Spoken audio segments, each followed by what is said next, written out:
Old Grognard says, "Let's build a magic item." Previous episodes described game mechanics in some older tabletop role-playing games.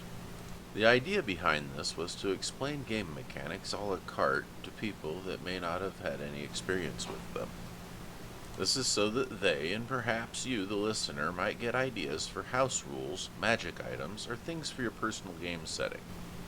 Today I wanted to do something different and show you one of the processes I use to create magic items in 5th edition Dungeons & Dragons. This process allows you to make a variety of uncommon charged items for use in your game. Let's get to it. For our example, we'll build the Donnerbus, a favorite magic item of my last 5e group. We first begin with a wand of magic missiles. It will be the template for what we're going to build. Next, we think about what effect we want it to have. Let's pick another first level wizard spell. In this case, I use thunderwave. When you do this, make sure it is a spell you're okay with the players having access to in a device that anyone can use.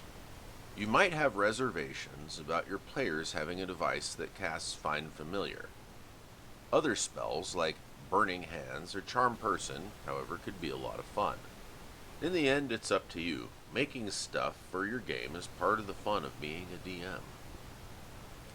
Since other wands in the basic game have a saving throw of 15, we will use that as our save difficulty. We now have a wand that casts Thunderwave. We could stop here and have a perfectly functional magic item.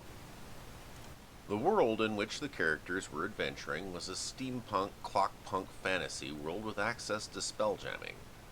So I decided that the wand should be a wondrous item that reflected its function. A 17th century hand mortar seemed perfect. I added some bells and whistles, and the wand became the Donnerbus. So now I changed one of its stats based on my personal preferences. I don't like items to gain back variable amounts of charges. I made the item regain all charges at dawn. To balance this out, I reduced the maximum number of charges the item has to 4.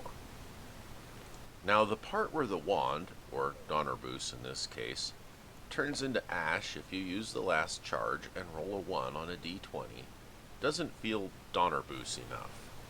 So I changed it to when you expend 3 charges at once, firing the Donnerbus on full power, the player rolls a d20.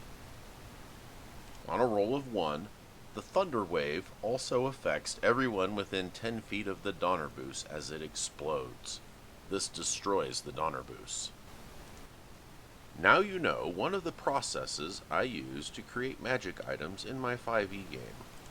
Mountain Lion and I would like to wish you a wonderful rest of your day.